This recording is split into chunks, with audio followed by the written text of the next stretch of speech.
Maruti Suzuki's People Technology presents Suzuki Connect with Navigate to Car and many other features. Watch more, feel more. Dell. Well, it's a Monday evening that'll have us with the hangover of what happened with India on Sunday. Well, Mahela, Jayawardene and Steve Harmison are not carrying that as much as I am, but we will focus on England versus Sri Lanka on Maruti Suzuki presents ESPN Cricket Info T20 timeout powered by Dell. All the Asian hopes are with teams other than India, Mahela. Big one for Sri Lanka today, you think? Yeah, it is. I think it's not going to be an easy game. England's been playing some phenomenal cricket, but the only thing that Sri Lanka has a slight advantage is the surface in Sharjah, which is the England players are not used to. It's not the easiest surface to come in and play straight away, especially the game, the attacking game that England has, especially the top 4 5 guys. So unless they adapt quickly, they change their game accordingly. Sri Lanka might have a slight advantage and hopefully, make use of that. But otherwise, that England team looks quite strong. Yeah, they now finish their Super 12s with 2 games at Sharjah. Steve, that's not a concern with what we've seen. Do you want to start singing It's Coming Home already? Yeah, I just look at this next 2 games, and if England dominate Sharjah the way they have done the other 4 games, then you might as well give them the trophy now. I think this is Mahela's right. This is the surface that England in the past traditionally have struggled on. But I'll just look at this England side, and their power play has been immense. I think their power play has been better than anybody else's in the tournament by quite considerably. It's been huge for them. So if England do that again, and England have obviously lost the toss, and they're going to have to go right from the start, which is against the grain of what's been winning in the tournament so far. That's another message. If England can go and dominate this game after losing the toss and having to bat first, then I think that sends another message to the rest of the teams in the world that England are a long way ahead. And they have been, to be fair. I'm not just saying this as a proud Englishman. I think England have been a long way ahead of every other team in this tournament, possibly parring Pakistan.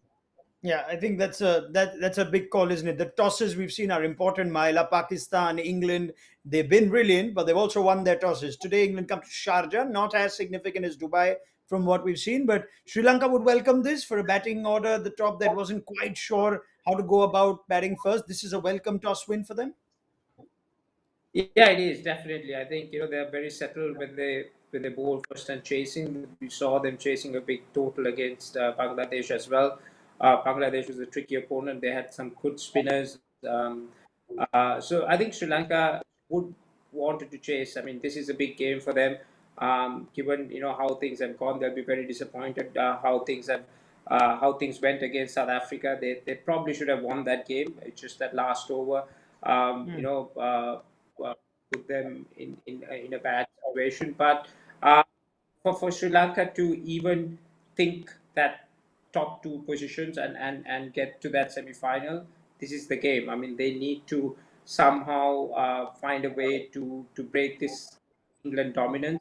And like I said before, the surface is the one that they have to play, not the opponents. Try and make use of the surface and make it harder for that top 4 England batsmen. It's curious, isn't it? We spend so much time talking about changes for India and whether teams should make changes or not. Sri Lanka have lost 2 after the bright start they've had, Mahela, but they've gone into this game unchanged. Does that still feel like the right move to you? Yeah, it is because I think the guys who play are the ones who are best suited for the conditions, and you bring someone new, unless it's a tactical call for a bowling option for the surfers. I think the batters are the ones who have to be settled in a team because they're the ones who understand the surface. They're the ones who, even if they made one mistake or on a certain particular surface, they're the ones who can actually adjust themselves and come out of it. And you throw in another new guy or you change the batting order or whatever, and that new person is always going to find it difficult to walk in and go through that because the opposition that you're playing is quality opposition. So you need to have that settle stability, especially in your batting lineup. That is very, very crucial. England stick with their 11s as well. Some thought of whether Tamil Mills would be given a bit of a rest maybe and get Mark Wood a game. None of that, Steve. You happy with that?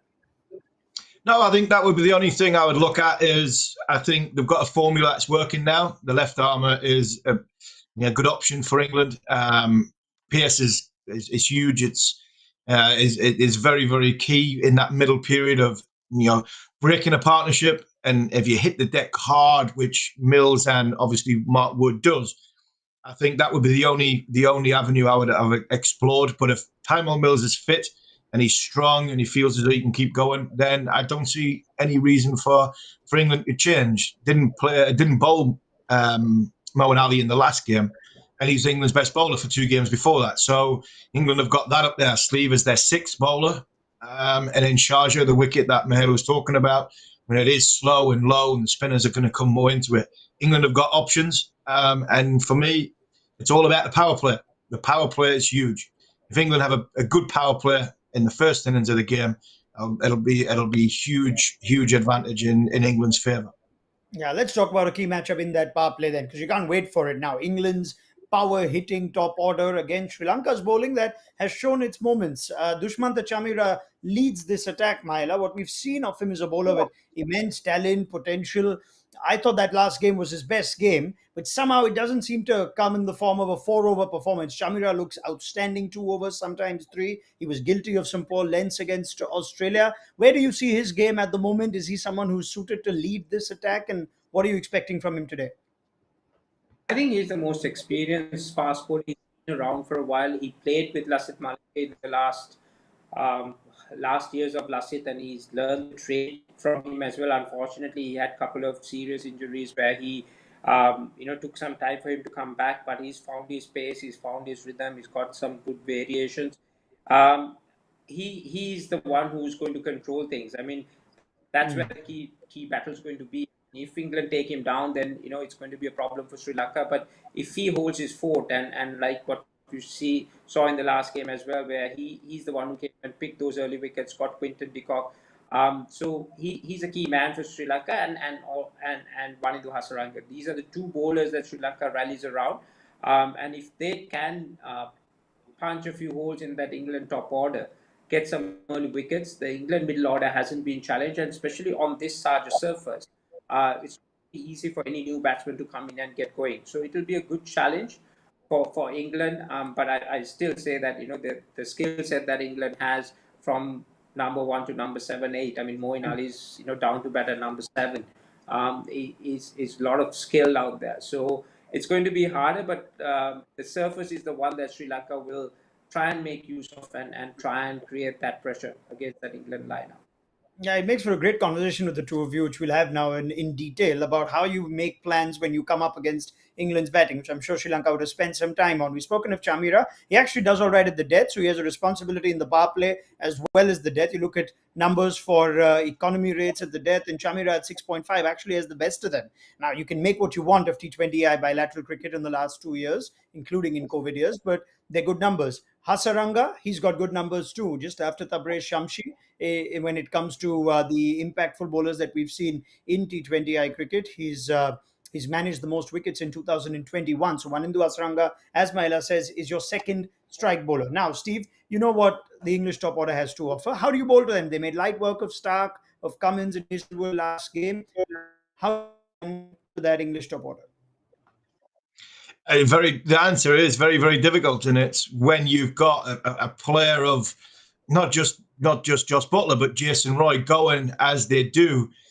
You've got to not only have belief and back in yourself, and I think that's the key from a bowling point of view, is know where your sort of your out of jail ball is, which is basically pack one side of the field, bowl to that side of the field, and try and make them hit to the biggest part of the ground. Sharjah is not as big as other grounds, but sometimes in 2020 cricket, you might bowl the perfect ball in your eyes, exactly where you commit to bowl it.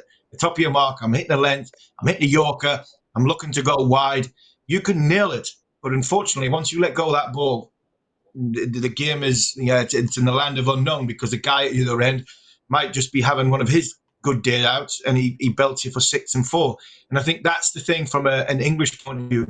Chamira's bowled well so far. He's a bit like what you'd have with like Jasper Bumrah from India's point of view. You want him to bowl two in the power play at the start, and then if there's a partnership in the middle, you want him to come on and break that, and then he's your death bowler. So you can only bowl 4 overs, where that is the sort of conundrum for Sri Lanka, especially with what the England batting lineup is. Like Mahela said, Mo and Ali coming in at number 7.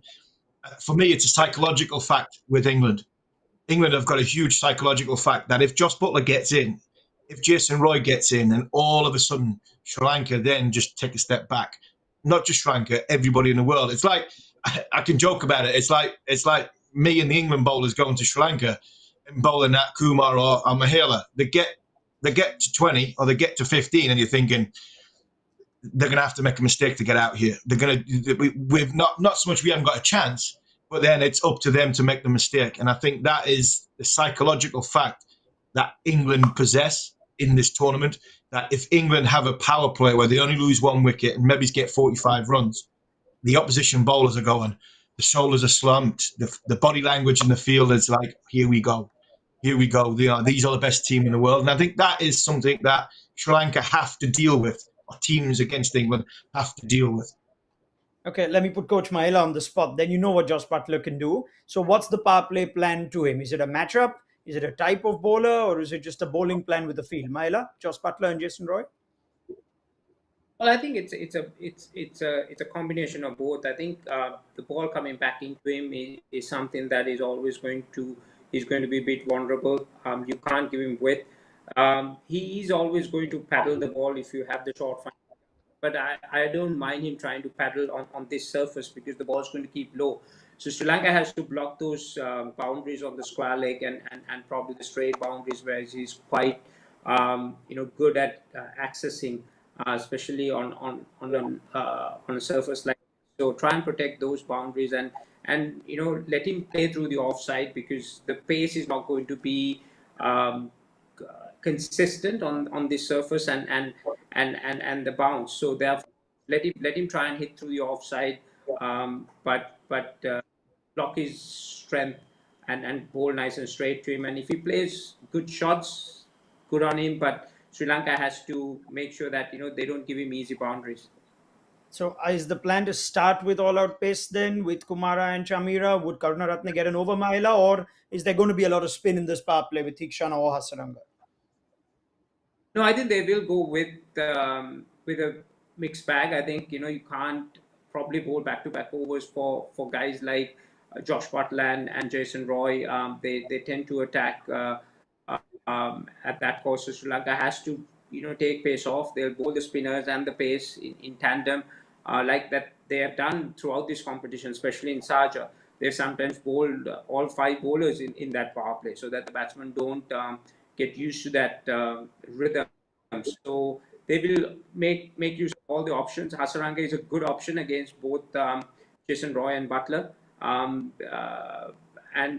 mind you, I mean, even in the last World Cup, Sri Lanka was the only team who beat England in England. So I think Sri Lanka has that little advantage, psychological advantage, that they have nothing to lose in this game. They just have to go back themselves and play the best team on form at the moment. So which is a good challenge for Sri Lanka to take. Yeah, I remember a few years back, Steve, we used to talk about Josh Butler's potential problems against his spin, similar for Bairstow and Roy. All of a sudden, these don't seem to be the conversations anymore. You see them as players that have vastly improved their game against spin? Yeah, I think this team has. I think it's vastly improved on the surface that we're going to play on. I remember going, and it's a little way back, Champions Trophy at Cardiff when Pakistan beat England in the semi-final. On a surface, not too dissimilar to what we're going to play on. England found it very, very difficult, not just to hit boundaries, but to rotate strike. And I think that was the watershed moment for this England cricket team, that they have to learn how to play on all sorts of surfaces. And I think they're getting better at doing that. And I think this was always going to be the test and the challenge of this team, that come these 2 games in Sharjah, if they can dominate, then they are the real deal. And the well-oiled machine that is England is going to take some stopping. So I think for me, it's all about the psychological edge that England have against their opponents. If a team stands up and doesn't play the man and plays the the surface and the conditions and the game itself, then I think they've got a better chance if they don't they don't look at who they're playing against. England's 50 over world champions. They look class apart in this tournament so far. I think if that comes into the mindset of Sri Lanka, then they're beat before the start. I don't think it will do. I think they've got some fantastic cricketers, and like Mahela said, they've already started when they've won the toss, and if they can hit the first 3 overs of the power play very, very well, and all of a sudden England's middle order, who haven't been tested so far, that could be the chance that Sri Lanka get into the game. If England get off to that good start, then the psychological edge, I think it plays a big, big factor as the game goes on. Yeah, I mean, given how this toss has gone, it seems from your answers, you almost know that this first power play will dictate where this game is going. So let me do something new today. Let me ask the two of you for a power play prediction. What's going to happen at the end of 6 overs, Steve? Sri Lanka going to get this right, and England will be 2 or 3 down, or are Butler and Roy going to go bang, bang, bang, 60 without loss? What's going to happen in this power play? I don't think Butler and Roy will go bang, bang, bang. I don't think it'll be 66 for none like it was against Australia. I think this England side, they're a very, very good side at reading situations. I can see it being a watchful first 3, and then you'll see, I think, an explosion if they're both still in for the second 3. I can see England maybe losing 1 wicket for about 35-40. If they do that, then they've got a good chance of building a total that Sri Lanka might not be able to chase second innings. Okay, 35-40. All right, Mahela? No, I think they will still be aggressive and get that 4 or 5. But I think Sri Lanka will do well to get a couple of wickets at least, 2, maybe 3. Okay, great. So that's what I've got. I'll pick that up now on the halftime show. Now, there's one more theme I wanted to go deep with the two of you, because I say this with respect to Owen Morgan and Dasun Chanaka, but it is a matchup of the specialist captains, certainly in terms of what they've done in the last year or so. And it's a conversation we've had time and time and time again. Do you really need your captain to contribute significantly with bat or ball if he is such a supreme tactician and leader and whatnot? So let's bring up the chat. With Morgan, we don't even need the numbers anymore. It's a different situation for the two of them. Owen Morgan's been this established, recognized white ball batter, Steve, who's lost his form completely, doesn't seem to find it again. But if you take that C out of his name, there's an argument that someone else might make that team stronger. Where does he stand for you currently for England cricket? Is it a no-brainer? He will always play in an 11. Are we approaching a time where that will have to perhaps be reconsidered at some point? No, I think Owen Morgan captains his team, in my opinion, until he gives up. I think there's a difference. I've said this a couple of times on this show, that there's a difference between KKR and the England cricket team. I think he's fortunate to have a side around him who are very, very talented and very, very good, which means he doesn't have to be the captain that goes and leads by example from a performance point of view. But like we've seen in the last game, when it comes to his tactical nous and his tactical brain, of England's first 2 games of this tournament, Moeen Ali was our best bowler. He opened the bowling a power play. Against Australia, he didn't bowl. And that, for me, tells you everything about the way Morgan thinks about the game, his understanding of the game, his leadership qualities with his players. So I think it comes down to what team you're playing in from a captain's point of view. If you're in a good side, you can have somebody who possibly isn't going to go out and get a half century or isn't going to get, which he is capable of doing. It's not as important, where possibly that's different for Sri Lanka because of the talent pool that the team have got. All right, before I go into Shanaka, let's get Mahela to weigh in on Owen Morgan. Mahela? No, I think it's a fair point. I think we know what he can do. Unfortunately, he's going through some bad form, but there's always potential that he's capable of producing that brilliant knock. But like Harmy said, like, it's important that you have that settled person who's making decisions in tough situations, and Moggs has done that for the better part of last 4 years, and the entire change of the brand of cricket that England is playing is under his leadership, and he's the one who encouraged that and got guys to come out and play the brand of cricket that is actually dominated white ball cricket for some time now. So I think you have to give credit and give that bit of extra rope for him as a player who will perform. they've got enough match winners in that team. So therefore, it's no brainer that he stays along and do the job, because that contribution, that control that he has, and how he manages the group is pretty important as well. Okay, last question on Morgan before I move to Shanaka, Steve. And that is, will we ever see him have actually the opportunity to find form again? At 35, he's someone who bats in the middle order. This top order is so strong. At best, Morgan only comes in the worst possible situations to try and find form when he's got a 7-8 ball innings or a 10-12 ball innings. Is he ever going to get that opportunity to find form again? But that for me, Rannick, is why he is so important, because the mindset that he gives across and he puts across. He comes in for the last sort of half a dozen balls. I noticed in the first game when he came in, he hit balls down the ground, comfortably. His head position was great. His balance was good. His hands on a pitch when the ball was sticking in, it didn't get away from him. He was in control. And I thought, for somebody who has looked as though he's batted right-handed during the IPL, his timing and his touch looked very, very good in that little short innings. So, and Mahela, I'll tell you, it just takes 2 balls, 3 balls. You hit one out of the park, you're going in. His talent is there. He's form is temporary, is what sticks out with Owen Morgan. It doesn't take much, and I think that's why he's so good for England, because there isn't any pressure on his place. There isn't any pressure on him as an individual to perform because of how good England's team is. And so when he goes out, he's sometimes got a bit of a free rein, a free go. If it comes off, if it doesn't come off, well, then who cares, really? But he can come off, and he is very, very good. And I think that is the most important thing from an England point of view. If it was Liam Livingstone, and all of a sudden the weight of the world and the shoulders and the pressure that goes on Liam Livingstone at number 6, because he's getting low scores, because he's going in at a difficult time, that might just hamper the way Liam Livingstone goes. He's next innings, then he's next innings, then he's next innings. So from a Morgan point of view, I think actually it's a good thing from England point of view that where Morgan bats, and there's not much pressure on his place.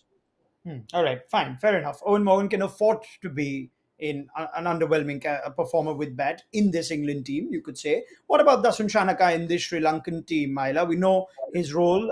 It's to bat low down the order. He rarely ever bowls his full quota. And we're just watching his year-wise record in T20I. Seems like numbers that aren't necessarily exciting. Strike rates on its way down. We know he's a performer in Sri Lankan domestic cricket. Make what you would of that. But what does Sri Lanka do with Dasun Shanaka, who of course took up captaincy at a difficult time for them? Agreed, Rara, but the thing is that where Sri stood with the transition and the players leaving the team and then needed to settle things down, and Dasun was the guy who did that. And then he went to Pakistan, won a series 3-0, a T20 series and ODI series, and that unity, that young team grew to where it is now. So he's got a specific role. Obviously, the power that he at the back end, Sri Lanka doesn't have much talent. Retirement of Tisrapera and all these guys. So Sri Lanka wants him to take that role upon him and do the job. But it's early stages. Sri Lanka will look at him progressing, how he's going to go about doing things. But for Sri Lanka, the main thing was to try and settle the team down and get some performances under the belt with the younger group. Get them to perform to the ability that that everyone wants Sri Lanka to be. Yes, Dasun sometimes have performed when he has given a bit more responsibility, batting at 4-5 in certain matches, but Sri Lanka has shifted him down the order because they needed someone to finish games off, because Sri Lanka doesn't have that. So he's taken that responsibility to do. So we can't be too critical. He only gets few balls here and there, and sometimes like what you said, what happens to Moggs, he walks into a situation where Sri Lanka is 5 down, so he has to then take them through that situation. So it's not the easiest thing, and it's quite easy for us to sit down and criticize all these situations, and we've realized that what we were playing, and all the guys who were doing the dirty work, batting at 5, 6, and 7, they hardly get an opportunity, and when they get an opportunity, you want them to finish a game off. So it's not that fair. So we need to take and see how the game and each one has that job to do. And I'm pretty sure that given the opportunity, Dasun will show what he's capable. Sure, sure. But having been in that dressing room recently, Dasun is someone that enjoys the confidence of the rest of the players, looks like a natural sort of leader for the time being for this team, Mahela. Yeah, I think he's done well in the last 12 months or so, but it's been volatile in Sri Lankan ranks. We had last 2 years. Why it's been a seesaw battle, but I think the selectors have settled down to Dasun so that they could build a team. Mind you, if you look at the guys who are playing in this set, they could easily play another 4 to 5 World Cups at that young. So one or two guys. So it's a good investment for Sri Lanka going forward. And we've got a couple of guys who's got suspended due to what they did in England when they came to bubble. So there are a few more guys to come into that setup as well. So I think Sri Lanka wants to get to that semi-final and push themselves. I know it's a hard task, but I think everyone is quite proud about the way the boys have gone about and fought well. South Africa game was a close game, and now they've got another opportunity against one of the best teams in the world, and see where they stand in this competition. Yeah, fair enough. I still can't wrap my head around that slight overreaction of a suspension, but more on another day for that. We don't have time for that right now. And anyway, captaincy is only about following what the coach says, isn't it, Mahela? You can't even get that much right. Then what can you get right? But, all right, we leave it there. Get me a prediction, Stephen Harmison. How much would England be happy with as their batters walk out today? Sharjah, of course, 170, 180? I think 165 will be a decent score. I think England will fancy themselves defending. I think anything over that would be a bonus. I'm backing England to win this game. Not as convincingly as what they have been doing, but still enough to send a message around the cricketing world to say that they are the best side in the tournament. Sri Lanka did chase 170 against Bangladesh with a little bit of luck, Mahela. Would they take 165? Yeah, I think 165 is going to be a tough ask against this England bowling attack. I think Sri Lanka would want to keep them under 150 if they can, and only getting early wickets and controlling that middle overs is the key. The first 12 overs is going to be the biggest challenge for Sri Lanka to keep England under the wraps. Brilliant. Already underway. Chamira against Roy. I have your power play predictions too. So let's see how accurate you get to both that and your first inning score. Stephen Harmison, Mahela Jayawardene, more at the end of the English innings. Do join us then on Maruti Suzuki Presents ESPN Cricket for T20 Timeout powered by Dell.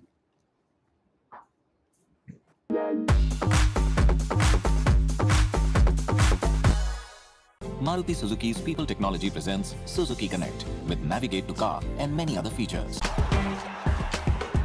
Watch more, feel more, Dell.